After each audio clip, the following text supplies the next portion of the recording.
There are 6 words in the English language that I believe are the 6 most important words to create better engagement, improve communication, and ultimately build deep connections with those people, other people that you want to serve at the highest level. Welcome to the Agent Leader Podcast. My name is Brent Kelly. I'm your host. Thanks so much for joining me on this episode. Excited today to dive deep with you, the agent leader, and as I'm going to mention in a few minutes here, also sales professionals, service professionals, anybody who's trying to lead or influence another human being. I'm happy to share with you these 6 powerful words that are going to create better communication, engagement, and connection. So are you ready for those 6 words? Here they are. The 6 words are, can I ask you a question? Can I ask you a question? Now, you don't have to say those 6 words to ask someone a question, but just think about this for a second. If you've ever said those words, can I ask you a question? And you think about this, 99% plus of the time when you say those words, can I ask you a question? The other party says, yes, sure, of course. And then you begin to ask them questions.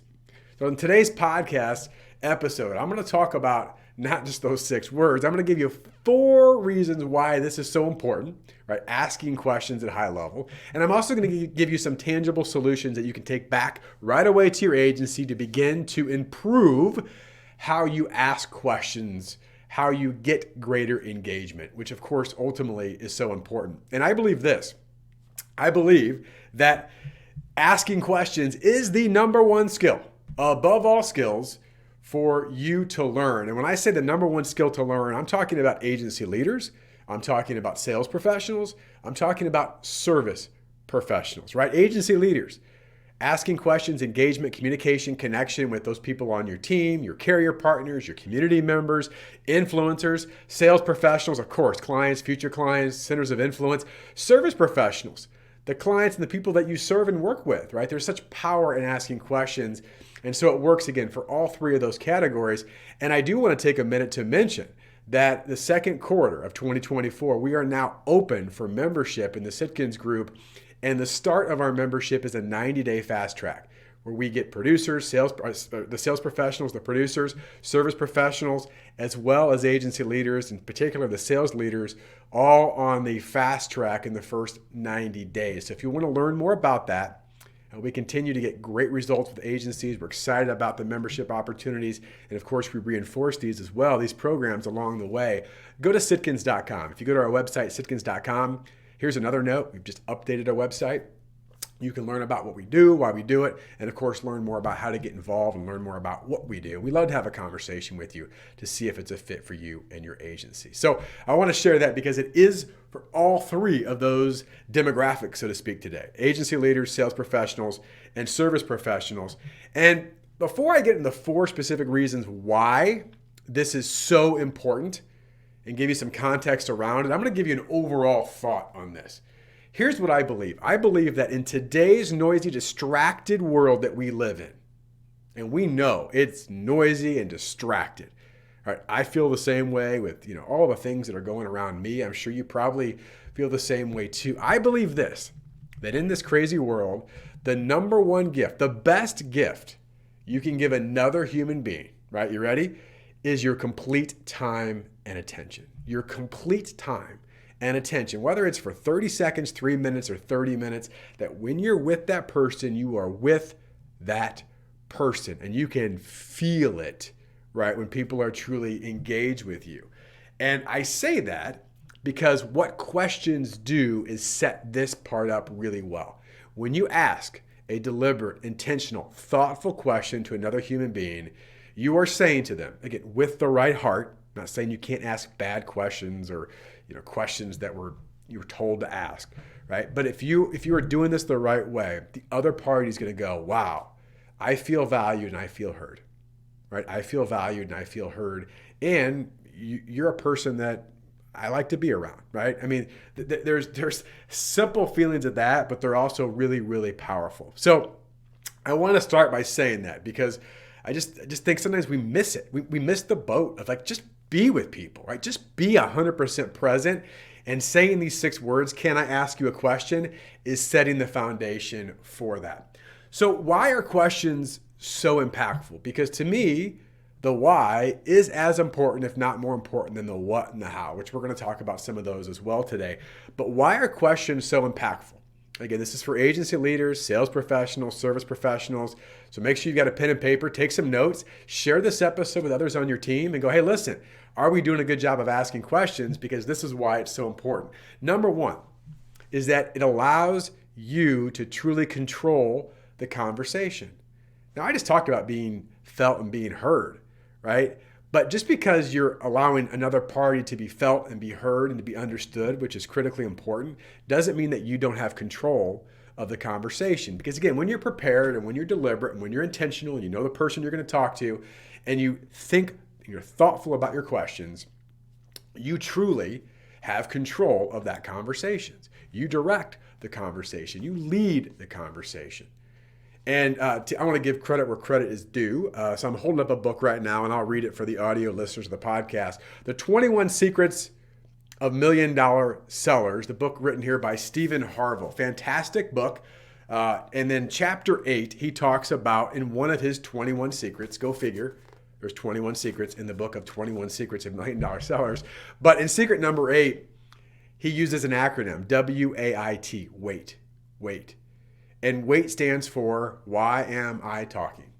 And he said the best sellers, and by the way, this is when I say sellers, selling isn't just a transfer of a product or a service or dollars. Selling is ideas, thoughts, influence, right? That's why I say agency leaders and service professionals. This is as important for you in many cases it is for sales professionals.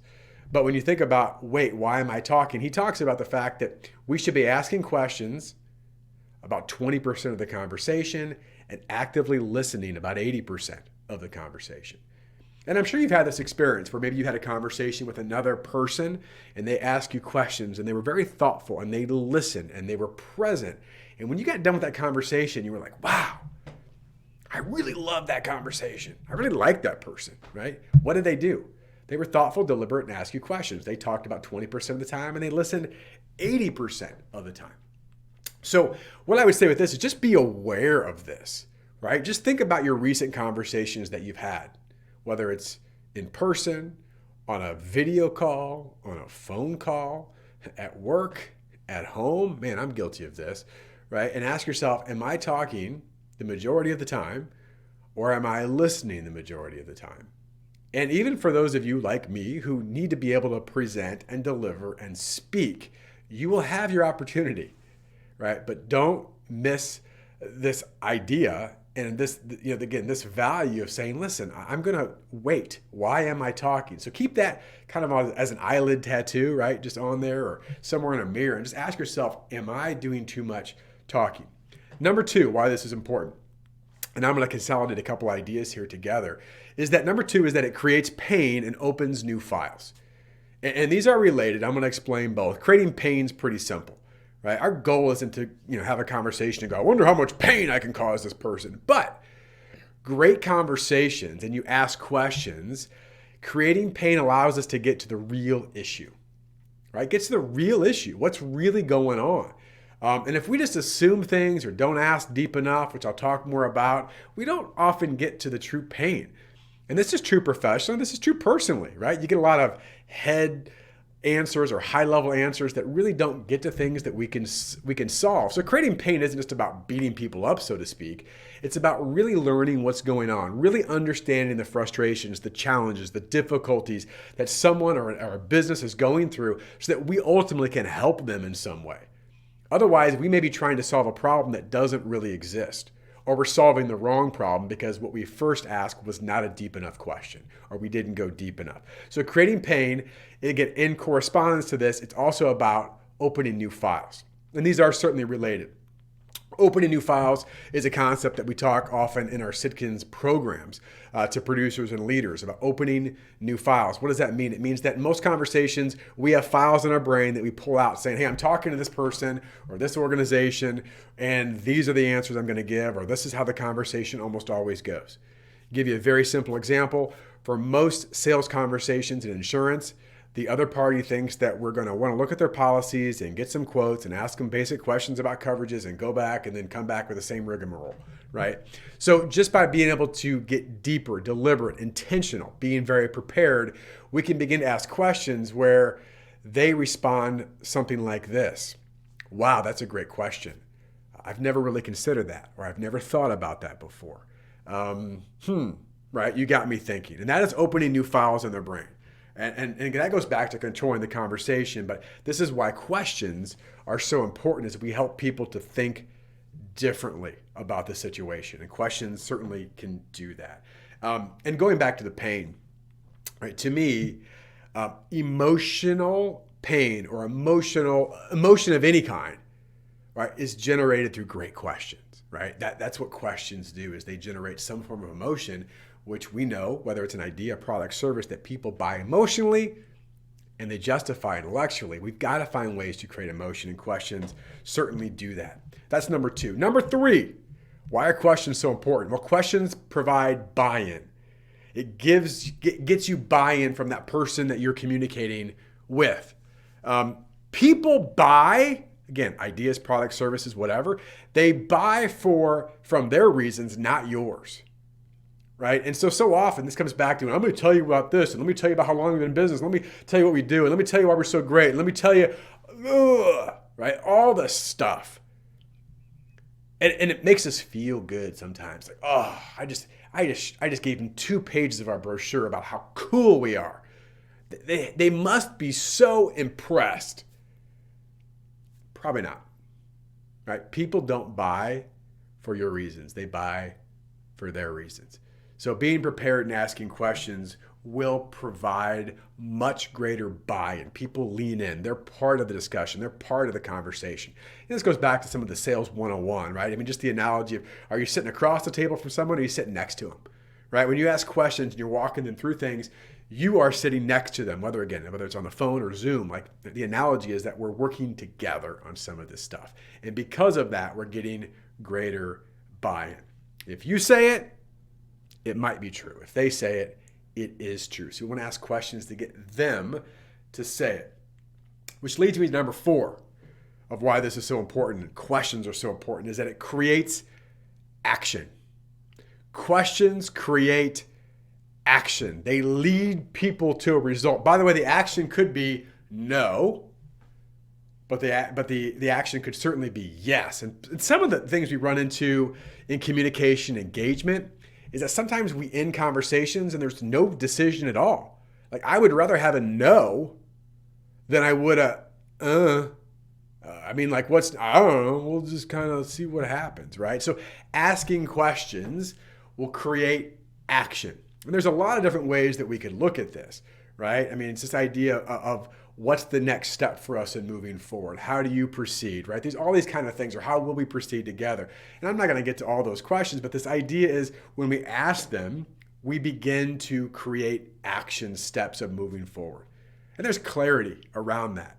I also think that great questions, and this comes back to some levels of buy-in, creates improvement. I talked about working with your team, agency leaders, talking to your team. Well, what do we want? We want improvement. We want results, right? Of some of these things. Asking questions goes a lot further than just telling people. And by the way, it is much faster to tell someone exactly what to do than to ask them questions on how to do it. I get it. And there are certain times that you need to do that. There's a lot of variables. There's a lot of gray area in this. But I do know this, because I work with a lot of agency leaders, and as a leader myself, I fall into this trap.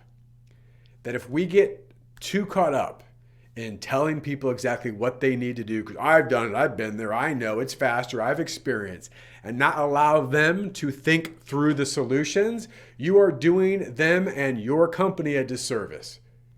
Because it is a major cap on growth, right? Personal, professional growth. People stop growing because they're just told what to do, what to think. And they're not able to begin to solve their own problems. And when they can solve some of their own problems, they start to realize they can solve their own problems. And they begin to approach things differently versus, gosh, I wonder what this person's going to tell me to do, is, I wonder how we could solve this.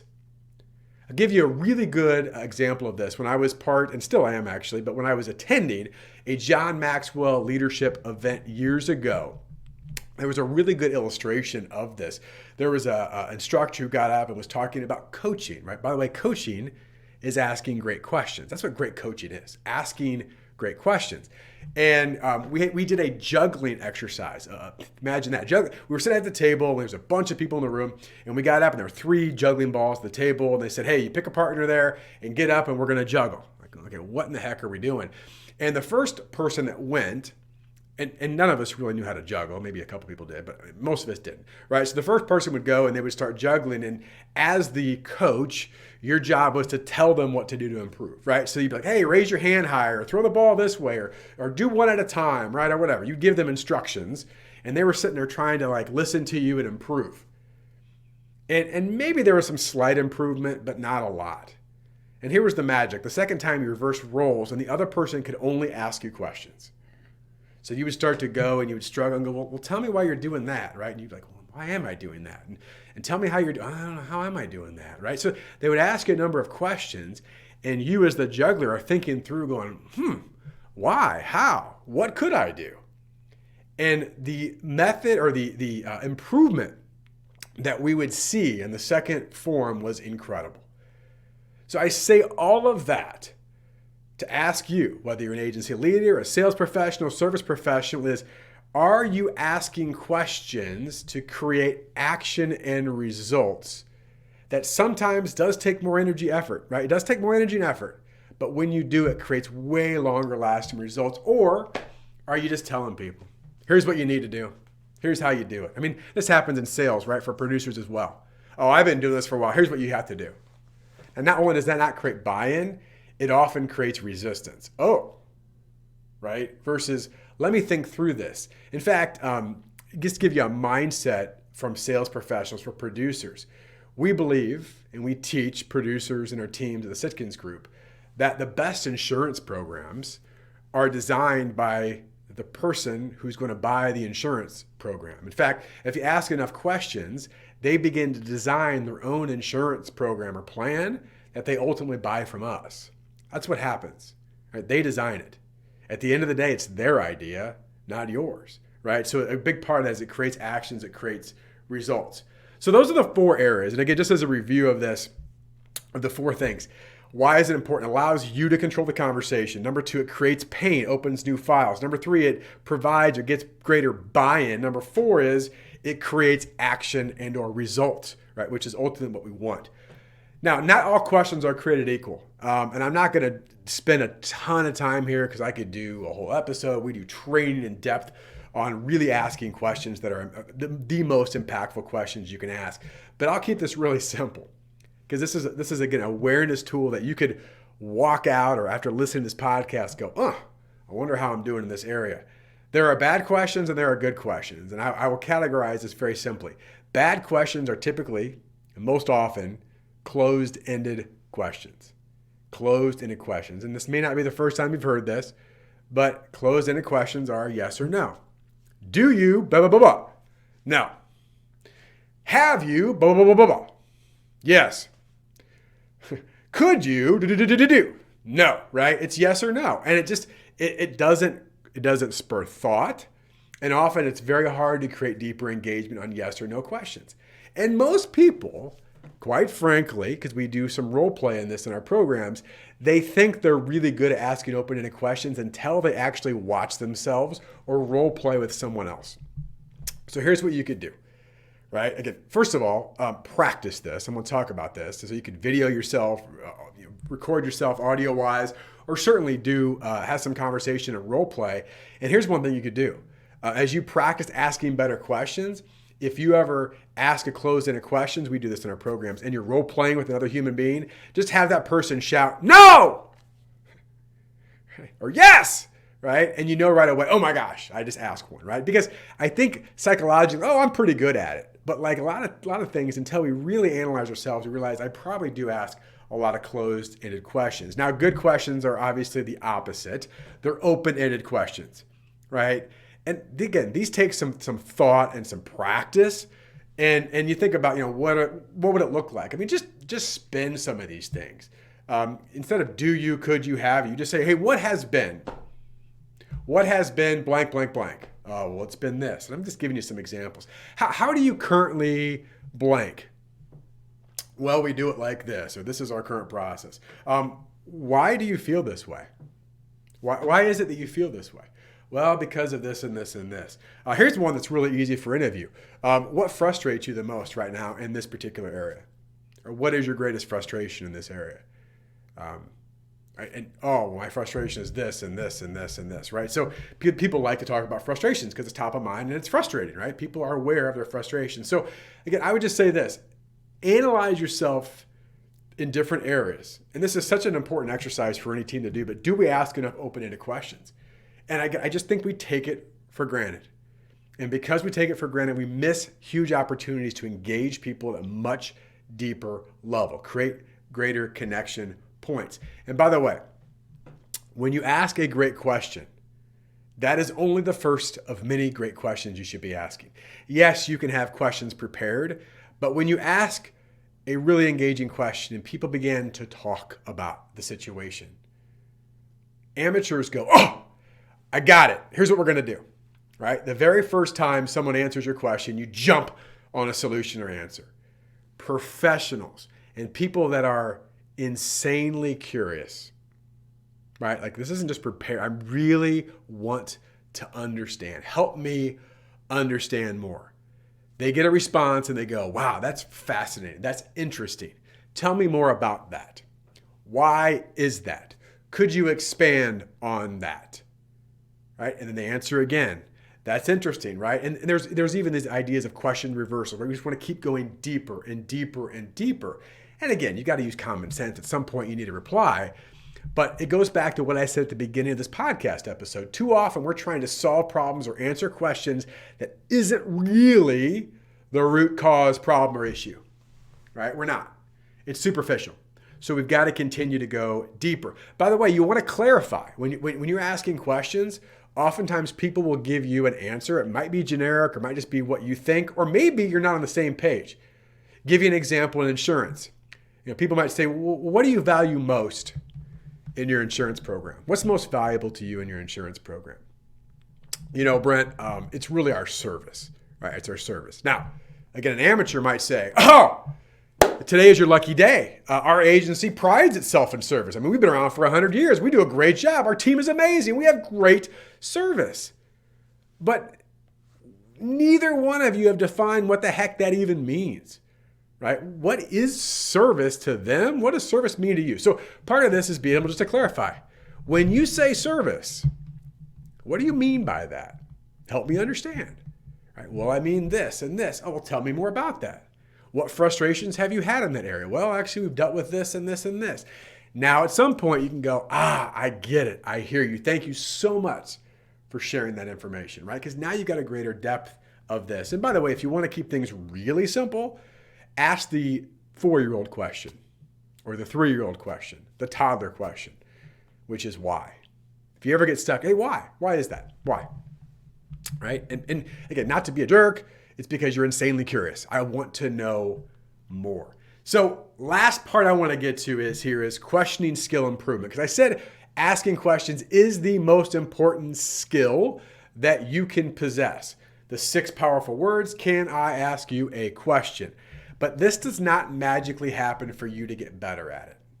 It doesn't magically work. Too often, individuals, professionals, only practice in high-risk situations. What do I mean by that? High-risk situations are when you're with a top client, a top future client, maybe a key community member or influencer. Maybe you're having a meeting with one of your top carrier partners or whatever it is, and you're doing practice during that conversation. Right? It's high-risk practice. Not only can you lose money, you can lose credibility. So my ask of you is find areas and ways and places and times to do low-risk practice. Here's what's really weird. Most people will put off low-risk practice and instead do high-risk practice that costs them money and credibility.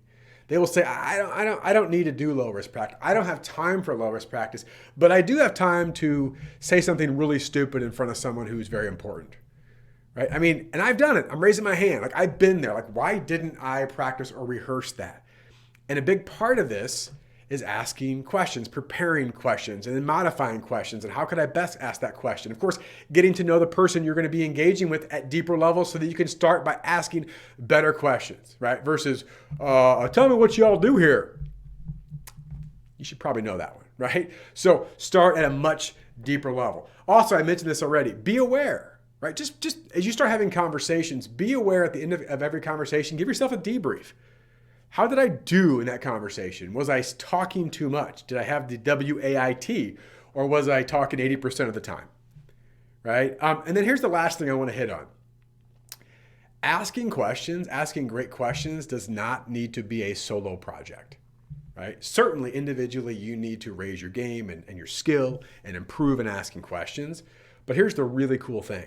There are other people likely on your team or professionals in your industry who have practiced and worked on certain questions that have been super impactful that you might be able to learn from, borrow, and share, right? In fact, the concept that we talk at Sitkins is about creating a question bank, which is exactly what it sounds like. It's a place you deposit questions and you can review. And here's a question I ask. If you're a sales leader, have conversations with your producers. Hey, what's the best question you asked this week? Why was it impactful? What did you do? Have your team learn from it. Maybe it's a question they can use, maybe it's not, but you're learning and you're growing together, right? And so it's not a solo project. In fact, one of the things we just added in our community at Sitkins, which is great, is online, whether it's on the portal that all of our agency members have access to, or now on an online, their app on their phone, we're creating a community where one of the things on there is creating a question bank, right? So we can learn from each other and expand on these different areas, but it's super, super powerful. Listen, I know I've unpacked a lot of things here on this episode. Hoping you took some notes that you can take back with you. And I'm passionate about this topic, and I want to share this topic because it fulfills our mission at the Sitkins Group to educate, empower, and equip agencies to become their best version possible.